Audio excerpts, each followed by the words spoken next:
After 1 year in our hardcore world, we have finally outgrown our XP farm. So today we are going to be building a much better one in the end dimension. Now, before we get started with the main part of today's video, there is something that is actually kind of bugging me. And that is this section right here. Our pathway leading up to the vineyard and to our villager trading hall kind of just stops. And I would really like to continue to bring this down all the way down to where we are eventually going to have a bridge leading to the main island. So just like last episode and many episodes before, we are going to start taking down a bunch of trees to make room for the remainder of the pathway. Guys, I have tried very hard to do something other than cut down trees for the beginning part of an episode, but somehow, no matter how hard I try, I always find myself in this position.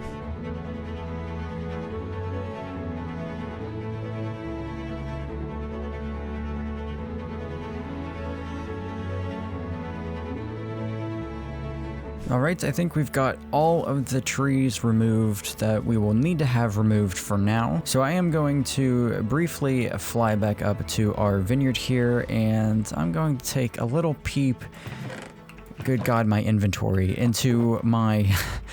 yet another chest monster we have forming over in this area. And then I am going to grab a bunch of this coarse dirt that we have. Do we have... Okay, we have a couple stacks. We have a few stacks of mud. I think we're in business. There we go. So we'll throw some mud in here as well. And then we'll take all of this mud and coarse dirt, and we're just going to begin placing in the new pathway.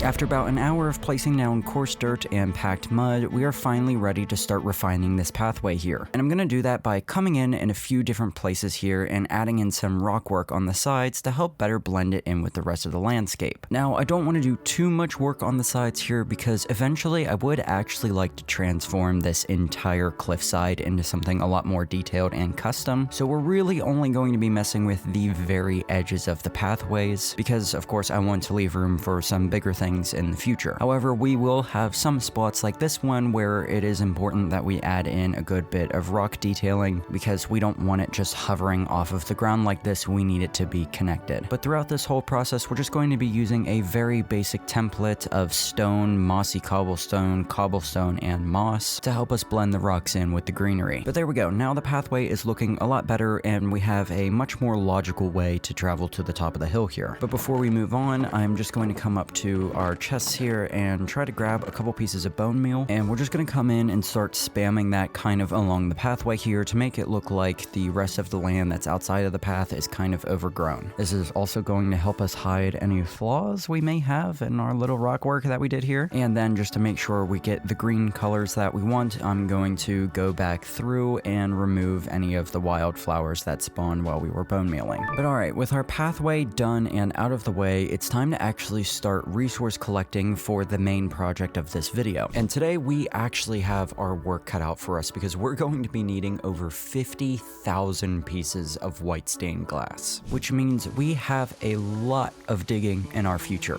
I need a ton of sand.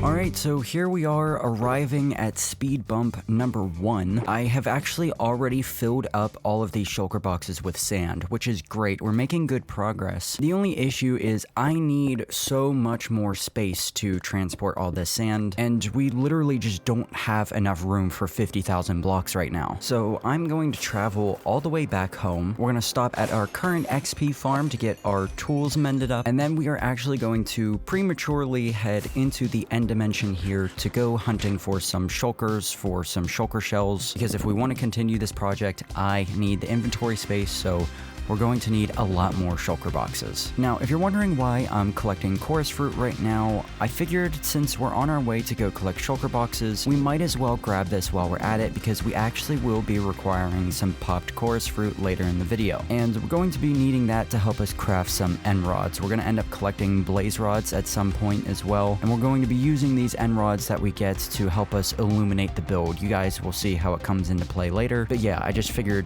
you know, we're on the way, so we might as well grab it while we're at it. But with some chorus fruit collected, it's time to actually start raiding a few end cities. And while we're doing this, I wanted to briefly mention a new data pack I'm adding to my world, which I'm very excited about. I've seen a lot of other bigger YouTubers using this data pack to help them save time, so I figured I would try it out. But it's a pack called Double Shulker Shells, and this basically makes it so that every time a shulker drops a shulker shell, there will always be 2 instead of 1, so you can immediately make a full shulker box instead of coming out of the end with an odd number of shells and, you know, having a couple left over. However, as far as I'm aware, this does not change the drop rates of shells, which means there's still a chance that when you kill a shulker, you get nothing. So it's basically either you get a full shulker box or you get none at all. Of course, the chances of the drop are increased if you have looting on your sword like I do, but this is definitely going to be a massive time saver, and honestly, it's kind of a feature I feel should just be in the base game.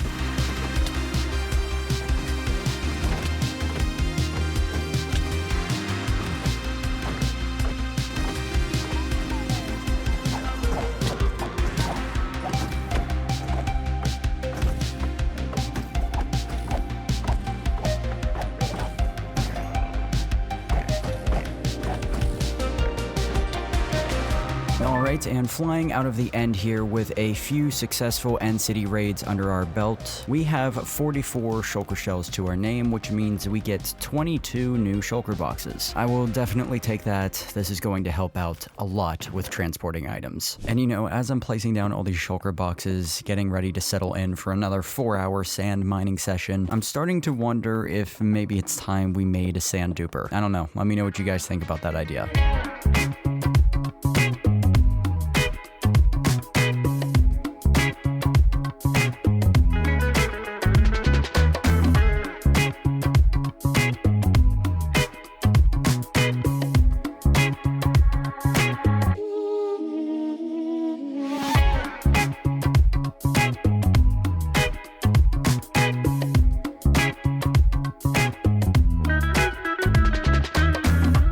Now, as I was collecting sand, I realized that a big waste of time here would be the fact that I was going to have to smelt all of this sand down into glass afterwards. So instead of waiting until I was done collecting, I decided to quickly take a break and run up to the mountains to collect a bunch of coal. That way we could have a bunch of furnaces running while we collect the rest of the sand, so we could be obtaining said sand while simultaneously smelting it down into glass, ultimately saving us a couple hours of just waiting around for everything to smelt down. But there we go, after hours upon hours of mining sand and smelting it down, we have managed to successfully fill up 34 shulker boxes full of glass. This was definitely the most tedious part of this process, and I'm really happy we got it out of the way. But this is the part of the video where I ask you to subscribe to the channel, because that was not fun, and I would really appreciate your support on this video. But moving on, it's time to finish up the glass portion of this video by converting all this glass to white stained glass. Now, normally what I would do to get white dye is just AFK here at our bone meal and moss farm, but as far as collecting actual bone meal goes, this farm is incredibly inefficient.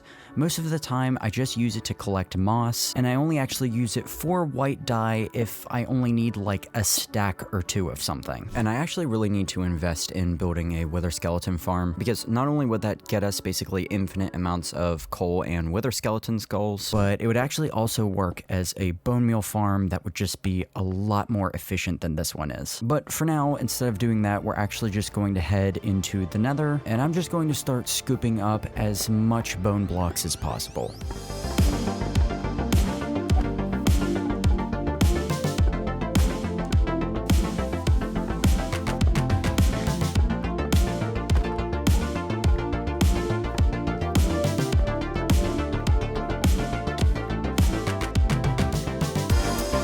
And returning home here, I'm gonna go ahead and say that was a pretty successful trip. I completely forgot I updated to 1.21.6, so the dried gas was a really nice surprise. And of course we got a ton of bone blocks. I really hope this is enough. I have absolutely no idea, but we're gonna try it out regardless. So I'm just gonna spend the next few minutes here standing at my crafting table, transforming all this glass into white stained glass. But with all of these shulker boxes full, we are finally free to move on to collecting the next item we need, which is those end rods I mentioned earlier. Now, unfortunately, I did miscalculate how much coarse fruit I'm going to need, so we actually have to quickly run back into the end to finish collecting the last few stacks that we need. But with that little side quest out of the way, we are actually good to head into the nether, and we are going to begin the hunt for some blaze rods. Now, fortunately, this shouldn't take us too long because I do know of a location where we have a blaze spawner, so I'm gonna head right out to that. I'm going to try to build out a little bit of a bigger spawning platform, and we're just going to start farming as many blazes as possible. We are cruising through this process now. I mean, that took nowhere near as long as I thought it was going to. Another step in this process that we can blow out pretty quickly is just heading home and smelting all of our coarse fruit into pop coarse fruit, and then we'll just combine that with our newly acquired blaze rods, and we will finally end up with our end rods. Now, of course, this wouldn't be an Incy video without the need for us to go collect some tuff and diorite and other stone blocks. I thought I had some tuff left over from my previous builds, but we've actually completely used up our supply, so we're gonna have to head back down into the caves, set up a beacon, realize we built the beacon in the wrong location, tear it down and rebuild it a second time, and then begin the process of insta-mining our tuff. After that, we are on to exploring some caves to find some veins of diorite, and then finally, to complete this trifecta of blocks, to get ourselves the triple crown here, we're going to head back up to our mountain mining area, and we're going to collect a bunch of cobblestone. But you guys have seen me do this 100 times at this point, so I'm just gonna skip to the part in the video where this is done.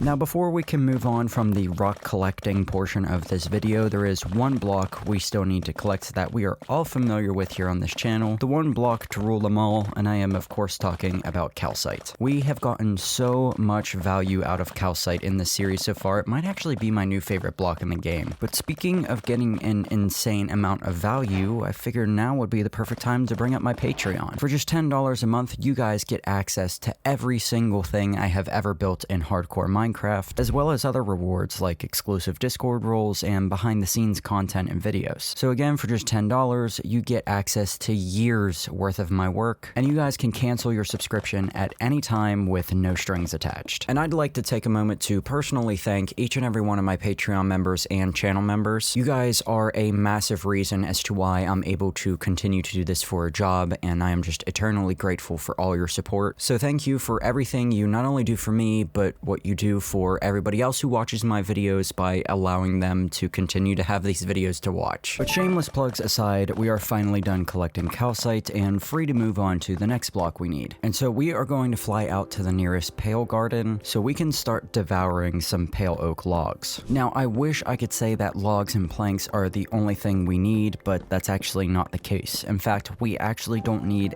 any logs or planks. What we need, unfortunately, is pale oak trapdoors, and a lot of them. So I've actually got quite an extensive mining session ahead of me because we're going to need like 3 times more wood than usual. But alright, there we go. That's done, and that wasn't actually anywhere near as bad as I thought it was going to be. I kind of just threw on a podcast and went ham for 2 hours and we got it done. But moving through our to-do list here, we're going to quickly stop at a cherry grove to collect some cherry leaves because we're going to be needing those as well. I haven't really talked a lot about this Enderman farm that we're making today, but it's basically going to be kind of like a floating garden situation, except all of the leaves and foliage are going to be this pinkish and purple color to kind of match the theme of the end. And so to make sure we stick with that pink and purple theme, I actually have to fly all the way out to our mesa biome, and I have to collect some terracotta, then take it home, and after turning it into pink terracotta, smelt it down so we can get pink glazed terracotta. And I'm going to use this block to help us kind of get a little bit more variation in the foliage. Pink glazed terracotta kind of looks like leaves at a distance, so I'm going to use that and try it out. But while we wait for our terracotta to smelt up, we're just going to grab a couple other blocks that we need, some smaller things such as oak trapdoors. And for the first time ever today, we're actually going to be needing a bit of lodestone, which I've never actually used in a build before, so I'm excited to see how that turns out. And we're also going to take a bunch of our stone blocks here and turn them into their wall and stair variants, because we'll be needing a bunch of those as well to create kind of like the pillars of the garden area. But with that, we are done collecting blocks and we are almost ready to start building. The last thing we need to do is just transfer all of these shulker boxes that hold the items into the end dimension, so we don't have to travel back and forth between dimensions to build, and then we'll be good to go. Now, we do need to do something quite dangerous here. I need to place down a water bucket and then take some leaves and attempt to pillar down to right above the void. This is my least favorite part of Enderman farms. I can't stand doing anything above the void because there's literally no coming back from it. This is probably the easiest way to die in hardcore. But now we just need to bridge out as far as possible, kind of get right in the middle between where the end island is and where the end rings start. It's just, good lord, this is terrifying. I absolutely hate bridging over the void, but I mean, honestly, look at where we stopped. I mean, it's kind of peaceful being out here, like, all alone by ourselves. I mean, literally, you can't see any land in any direction, and you just have these beautiful vistas of complementary reimagined shaders in the end. It's actually pretty cool looking. But now I just need to build out this little leaf platform so we can place our shulker boxes down, and then it will finally be time to start building.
The bulk of the build is done and it looks really good, but I don't want to show it to you just yet because we're not quite finished with the build itself. Endermen are spawning at the top, but right now they have no reason to actually fall into the chamber, so I just built up this little temporary killing area here for us, and we're gonna get ourselves some ender pearls so that way we can spawn an endermite in, trap it, and name tag it so the enderman will actually fall down into the killing chamber itself.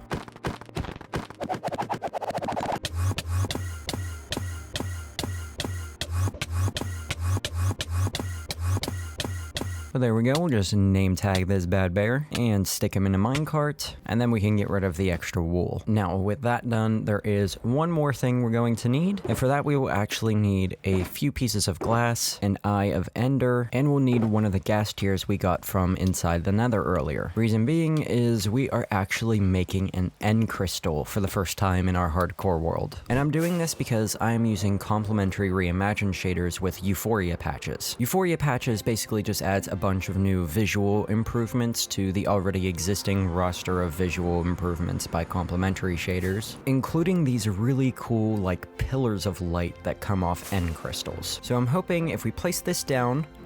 Oh my god. Oh, dude. What?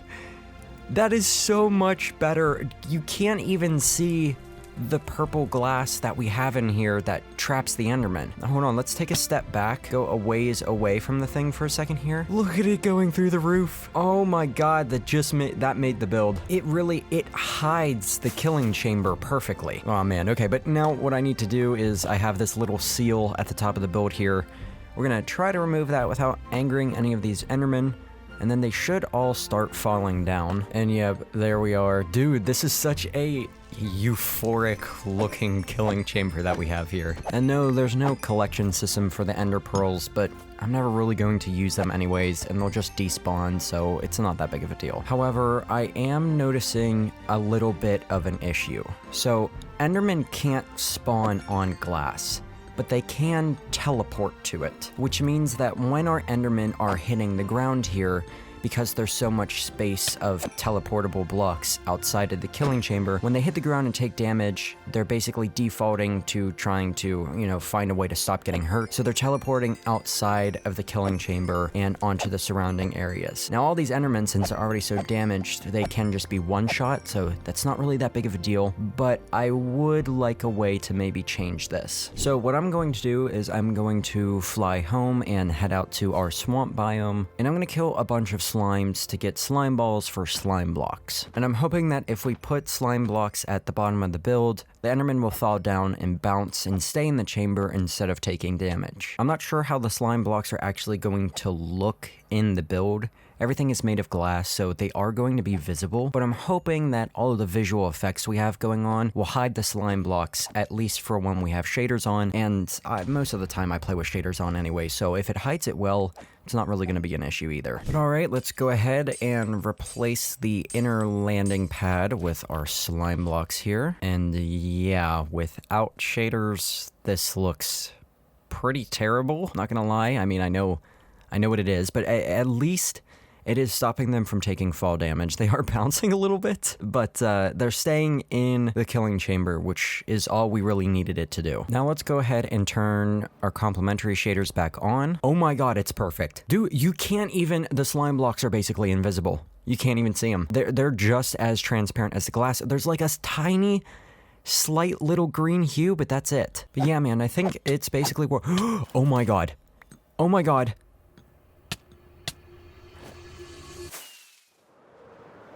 Oh, that was close. That could have been the end of the series right there. Okay, so problem number 2 with this farm. Now we have made it so that they don't take damage when they land, but our fire aspect sword, when they take the fire damage, they still want to teleport out. So I guess that means we are going back home once again, and we're going to have to enchant a new sword at our library. Don't ask me why our mending villager is a zombie librarian. I don't know. We'll figure that out in another episode. I don't have time for you right now, dude. Fortunately, though, I had a few mending books left over from previous trades, so I got sharpness 4, unbreaking 3, and mending on this sword. And if we go back to the Enderman farm and try this new one out, this one seems to be working fine. No more Endermen are teleporting out, so we have officially fixed our problem. The only thing is, it takes a lot of strikes to kill these guys, and that's not very efficient. So what I'll probably do in between episodes is put netherite on this sword and try to add sweeping edge to it. That way we can kill them all at once. It'll still take 2 to 3 hits, which is not as efficient as it would be if we didn't have slime blocks, but honestly, I think this is a good compromise for just how visually cool this build is. I think it's worth it. But that is going to do it for today's episode. I hope you all have enjoyed. I am incredibly happy with how this build turned out. It just looks so cool, and I think it's a lot better than my previous XP farm. I also added a few extra clouds in the background here. I forgot to mention this in the video, but I just wanted to add a few other background pieces, and I think these turned out really cool as well. In fact, I love this build so much that I think we're going to base our entire end transformation off of this concept. I love the idea of the entirety of the end being this kind of like cloud city looking thing, and I think it's just gonna look sick when we have, you know, all these clouds with buildings floating on them everywhere and hanging gardens all over the place. It's gonna be really cool, but we're going to save that for a couple episodes down the line. But again, that's going to do it for today. Once more, I hope you have enjoyed, but it's time for me to head out and get going because I've got more work to do.